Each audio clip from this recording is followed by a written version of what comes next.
ಇಲ್ಲಿ ಇವ್ರಿಗೆ ತಾನೇ ಶಿಕ್ಷೆ ಆಗೋದು, ಫಿಲ್ಮ್ ಚೇಂಬರ್ಗೆ ಆಗ್ತದ?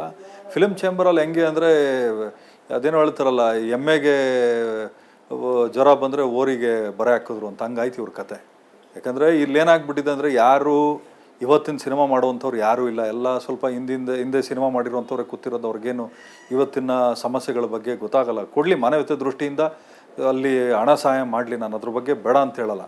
ಬಟ್ ನಾನು ಹೇಳೋದು ಈತನ ಕೈಯಲ್ಲಿ ಕೊಡಿಸಿ ಅಂತ ನಾನು ಹೇಳ್ತಿರೋದು. ಈತ ಬೇಕಾದಷ್ಟು ಸಂಪಾದನೆ ಮಾಡಿ ಇಟ್ಕೊಂಡು ದೌರ್ಜನ್ಯ ಮಾಡಿಕೊಂಡು ಇದು ಮಾಡ್ತಾ ಇದ್ದಾನಲ್ಲ, ಈತನ ಕೈಯಲ್ಲಿ ಕೊಡಿಸಿ. ಈತ ಅಪರಾಧ ಮಾಡಿರೋದಲ್ವಾ. ಪ್ರೊಡ್ಯೂಸರ್ ಬಗ್ಗೆ ಸ್ವಲ್ಪ ಕಾಳಜಿ ವಹಿಸಿ. ಇವಾಗೇನು ಅರ್ಧಂಬರ್ಧ ಸಿನಿಮಾ ಆಗಿದೆ, ಆ ಸಿನಿಮಾಗೆ ವಾಪಸ್ ದುಡ್ಡು ಕೊಡಿಸೋ ಬಗ್ಗೆ ಅಥವಾ ಅದನ್ನು ಫಿನಿಷ್ ಮಾಡಿಸೋದ್ರ ಬಗ್ಗೆ ಒಂದು ಇದು ಮಾಡಿ, ಇಲ್ಲದೇ ಇದ್ರೆ ಯಾರು ಅಡ್ವಾನ್ಸ್ ಕೊಟ್ಟಿದ್ರೆ ಅಡ್ವಾನ್ಸ್ನ ವಾಪಸ್ ಕೊಡಿಸೋದ್ರ ಬಗ್ಗೆ ಒಂದು ಚಿಂತನೆ ಮಾಡಬೇಕಾಗ್ತದೆ ಫಿಲ್ಮ್ ಚೇಂಬರ್. ಉಮಾಪತಿ ಅವರ ದರ್ಶನ್ ಜೊತೆಯಲ್ಲಿ ನೀವು ಒಂದು ಕಾಲದಲ್ಲಿ ಆತ್ಮೀಯರಾಗಿದ್ದವರು, ಅವರ ಸ್ವಭಾವವನ್ನ ಹತ್ತಿರದಿಂದ ಗಮನಿಸಿದವರು. ಪ್ರಾಮಾಣಿಕವಾಗಿ ಹೇಳಿ, ಒಂದು ಕೊಲೆ ಮಾಡೋ ಹಂತಕ್ಕೆ ಅಥವಾ ಮಾಡಿಸೋ ಹಂತಕ್ಕೆ ಹೋಗೋ ವ್ಯಕ್ತಿತ್ವ ದರ್ಶನ್ ಅವ್ರಿಗೆ ಇತ್ತ? ಗೊತ್ತಿಲ್ಲ ಮೇಡಮ್, ನಾವಂತೂ ಯಾವತ್ತೂ ಆ ಥರದ್ದು ನೋಡಿಲ್ಲ. ಇವಾಗ ಏನಕ್ಕೆ ಆ ರೀತಿ ಬದಲಾದ್ರು ನಮಗಂತೂ ಗೊತ್ತಿಲ್ಲ. ನಾವು ಜೊತೆಲೆಲ್ಲ ಇರ್ಬೇಕಾದ್ರೆ ಸ್ವಲ್ಪ ಗೌರವಯುತವಾಗಿ ನಡ್ಕೊಳ್ಳೋರು, ಕೆಲವೊಂದಷ್ಟು ಸಲ ದುಡ್ಕೋರು, ನಾವು ಹೇಳಿದಾಗ ಸರಿ ಮಾಡ್ಕೊಳ್ಳೋರು, ಕೆಲವೊಂದಷ್ಟು ಸಲ ಹಂಗೆ ಕಂಟ್ರೋಲ್ ಮೀಡಿ ಇದು ಮಾಡೋರು. ಬಟ್ ಈ ಹಂತಕ್ಕೆ ಯಾವತ್ತೂ ನಾವು ನೋಡಿಲ್ಲ. ಈ ಹಂತದ ದರ್ಶನ್ನ ನಾವು ಯಾವತ್ತೂ ನೋಡಿಲ್ಲ. ನಡಿ ಈಗ ಶುರು ಮಾಡೋಣ.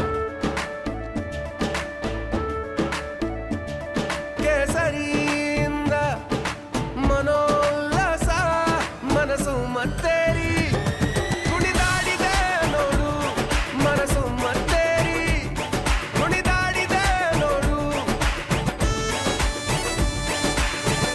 ಕ್ಷಣ ಕ್ಷಣವೂ ಆಚರಿಸಿ ಕೇಸರಿ ಹಬ್ಬ.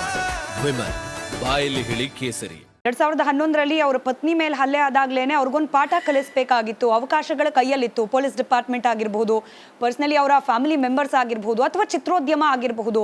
ಅವ್ರು ಆಡಿದ ಮಾತನ್ನ ಕೇಳ್ಕೊಂಡು ಸರಿ ಹೋಗಬಹುದು ಅನ್ನೋ ಭರವಸೆ ಇಟ್ಟು ತಪ್ಪು ಮಾಡಿಬಿಟ್ರು ಅಂತ ಕೂಡ ವಿಶ್ಲೇಷಣೆ ಮಾಡೋರು ಇದ್ದಾರೆ. ಮೇಡಮ್, ಕ್ಷಮೆ ಇರಬೇಕು. ಯಾರಿಗೆ ಬುದ್ಧಿ ಕಲಿತು ಮುಂದಕ್ಕೆ ಆ ತಪ್ಪು ರಿಪೀಟ್ ಮಾಡದೇ ಇರೋರ್ಗೆ ಇರಬೇಕು. ಪದೇ ಪದೇ ತಪ್ಪು ಮಾಡುವಂಥವ್ರಿಗೆ ಕ್ಷಮಾಪಣೆ ಯಾಕೆ ಕೊಡಬೇಕು? ಇವಾಗ 2 ಸಾವು ಆಯಿತು, ಇನ್ನು ಮುಂದಕ್ಕೆ ಇನ್ನು 20 ಸಾವು ಆಗ್ತದೆ ಅಷ್ಟೇ. ಹೋಟೆಲ್ನಲ್ಲಿ ಆದ ಗಲಾಟೆ, ಉಮಾಪತಿ ಅವರೇ, ಹೋಟೆಲ್ನಲ್ಲಿ ಒಬ್ಬ ಸಪ್ಲೈಯರ್ ಮೇಲೆ ಹಲ್ಲೆ ಮಾಡಿದ್ರು. ಆ ಪ್ರಕರಣಗಳೆಲ್ಲ ದೊಡ್ಡ ಮಟ್ಟಕ್ಕೆ ಚರ್ಚೆನೇ ಆಗಲಿಲ್ಲ. ಅಂದರೆ ದರ್ಶನ್ ಅವ್ರು ಏನೇ ಮಾಡಿದ್ರು ಕೂಡ ಅದನ್ನು ಬೆಂಬಲಿಸಿ ಅವ್ರನ್ನ ರಕ್ಷಣೆ ಮಾಡಲಿಕ್ಕೆ ಒಂದು ಫೋರ್ಸ್ ಚಿತ್ರೋದ್ಯಮದಲ್ಲಿ ಅಥವಾ ಅವರ ಹೊರಗಿನ ಕಾಂಟ್ಯಾಕ್ಟ್ಸ್ನಲ್ಲಿ ಸತತವಾಗಿ ಪ್ರಯತ್ನ ಮಾಡ್ತಾ ಇದೆಯಾ? ಅಂದರೆ ಅವ್ರು ಏನು ಮಾಡಿದ್ರು ಕೂಡ ಪರವಾಗಿಲ್ಲ, ನಾವು ಇದ್ದೀವಿ ಅನ್ನೋ ರೀತಿಯಲ್ಲಿ ಅಭಯ ಏನಾದರೂ ಇದೆಯಾ ದರ್ಶನ್ ಅವ್ರಿಗೆ? ಇದ್ರೂ ಇರ್ಬೋದು ಮೇಡಮ್. ಅದಕ್ಕೆ ಇಷ್ಟೆಲ್ಲ ಬ್ಯಾಕ್ ಟು ಬ್ಯಾಕ್ ತಪ್ಪು ಮಾಡ್ತಾ ಇರೋದು. ಲೈಕ್ ಹ್ಯಾಬಿಚುವಲ್ ಅಫೆಂಡರ್ ಆಗಿ ಕನ್ವರ್ಟ್ ಆಗ್ಬಿಟ್ಟಿದ್ದಾರೆ ಇವರು. ಹ್ಯಾಬಿಚುವಲ್ ಅಫೆಂಡರ್ ಅಂತೀರಿ ಇವ್ರು ನೀವು? ಸೊ ಸರ್ಕಾರ ಇನ್ನು ಮುಂದಿನ ದಿವಸಗಳಲ್ಲಿ ಈತನ ಹತ್ರ ಇರೋ ವೆಪನ್ನ ಫಸ್ಟ್ ಸರೆಂಡರ್ ಮಾಡಿಸ್ಕೋಬೇಕಾಗ್ತದೆ. ಒಂದು ರೌಡಿ ಶೀಟ್ ಓಪನ್ ಮಾಡೋದ್ರಲ್ಲೂ ಏನು ತಪ್ಪೇನಿಲ್ಲ ಅಂತ ನಾನು ಅನ್ಕೊಳ್ಳೋದು ಮೇಡಮ್. ಯಾಕೆ ಹಂಗೆ ಅನ್ಸುತ್ತೆ ಉಮಾಪತಿ ಅವರೇ? ಯಾಕೆ ಅನ್ಸುತ್ತೆ ಅಂದರೆ, ಪದೇ ಪದೇ ತಪ್ಪುಗಳು ಮಾಡಿಕೊಂಡು ಸಿಕ್ಕಿದವ್ರಿಗೆ ಬಂದೂಕು ತೋರಿಸ್ಕೊಂಡು ಓಡಾಡಿದ್ರೆ ಏನಾಗ್ತದೆ ಮೇಡಮ್? ನಾಳೆ ದಿವಸ ಆಯಿತು, ಇವತ್ತು ಇಬ್ಬರನ್ನ ಸಾಯಿಸಿದ್ರು, ನಾಳೆ ದಿವಸ ಇನ್ನೊಂದಷ್ಟು ಜನ ಸಾಯಿಸಿದ್ರೆ ನೋಡ್ಕೊಂಡು ಕೂತ್ಕೋಬೇಕಾ? ತಾವೇ ಯೋಚನೆ ಮಾಡಿ. ಸೊ ವೆಪನ್ ಸೀಸ್ ಮಾಡಬೇಕು ಅಂತ ಹೇಳ್ತೀರಿ, ರೌಡಿ ಶೀಟ್ ಓಪನ್ ಮಾಡಬೇಕು ಅಂತ ಹೇಳ್ತೀರಿ ದರ್ಶನ್ ವಿರುದ್ಧ, ರೈಟ್? ಮಾಡಬೇಕು. ತಪ್ಪು ಮಾಡಿದ್ರೆ ಖಂಡಿತ ಮಾಡಲೇಬೇಕು ಮೇಡಮ್. ಇವಾಗ ಏನಾದ್ರು ಇದು ಸಾಬೀತಾದ್ರೆ ಮಾಡೋದ್ರಲ್ಲಿ ತಪ್ಪೇನಿಲ್ಲ. ಮತ್ತು ಒಂದು ವಾದ ಏನು ಅಂತಂದ್ರೆ, ಇನ್ ಕೇಸ್ ವಿಜಯಲಕ್ಷ್ಮಿ ಅವರ ವಿಚಾರದಲ್ಲಿ ಯಾರಾದರೂ ಅಶ್ಲೀಲವಾಗಿ ಮೆಸೇಜ್ ಕಳಿಸಿ ದರ್ಶನ್ ಅವರು ಅದಕ್ಕೆ ರಿಯಾಕ್ಟ್ ಮಾಡಿದಿದ್ರೆ ಸಮರ್ಥನೆ ಅಂತ ಹೇಳಿ ಅಟ್ಲೀಸ್ಟ್ ಸ್ವಲ್ಪ ಮಾಡ್ಲಿಕ್ಕೆ ಅವಕಾಶ ಇತ್ತೇನೋ.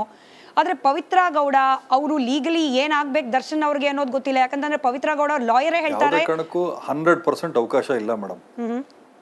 ಯಾಕಂದ್ರೆ ನೋಡಿ, ಅಪರಾಧ ಅಂತ ಬಂದಾಗ ದೊಡ್ಡದಾಗ್ಲಿ ಚಿಕ್ಕದಾಗ್ಲಿ ಅಪರಾಧನೇ. ನಾನು ಹೇಳೋದು, ಬ್ಲಾಕ್ ಮಾಡೋ ಆಪ್ಷನ್ ಇತ್ತಲ್ವಾ, ಬ್ಲಾಕ್ ಮಾಡಿ ಬಿಟ್ಬಿಟ್ಟಿದ್ರೆ ಮುಗಿದೋಗಿತ್ತಲ್ವಾ. ಎಷ್ಟು ಫೇಕ್ ಐಡಿ ಅಂತ ಓಪನ್ ಮಾಡ್ಬಿಟ್ಟು ಆತ ಮಾಡಿರೋನು. ತಾವೇ ಯೋಚನೆ ಮಾಡಿ. ಸೋಷಿಯಲ್ ಮೀಡಿಯಾದಿಂದ ಜೀವನ ನಡೀದ್ಬೇಕಾ? ಸೋಷಿಯಲ್ ಮೀಡಿಯಾದಿಂದ ದೂರ ಇದ್ಬಿಟ್ರೆ ಪ್ರಾಬ್ಲಮ್ ಸಾಲ್ವ್ ಅಲ್ವಾ? ಇವಾಗ ನಮಗೂ ಕಮೆಂಟ್ಗಳು ಹಾಕಲ್ವಾ? ನಮಗೆ ಕಮೆಂಟ್ಗಳು ಹಾಕ್ಬಿಟ್ಟು ಇವಾಗ ಇವ್ರು ಸುಮ್ಮನೆ ಇರಬೇಕು ಅಂದರೆ ಆಗ್ತದ?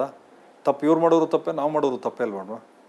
ಆಮೇಲೆ ಅವ್ರಿಗೆ ಮಾಡಿದ್ರೆ ಆಯಿತು. ವಿಜಯ್ ನೀವೇನು ಹೇಳ್ತಾ ಇದ್ದೀರಾ? ಅವ್ರಿಗೆ ಮಾಡಿದರೆ ಸಮರ್ಥಿಸ್ಕೋಬೋದಾಗಿದೆ. ಏನಕ್ಕೆ ಸಮರ್ಥನೆ ಮಾಡ್ಕೋಬೇಕು?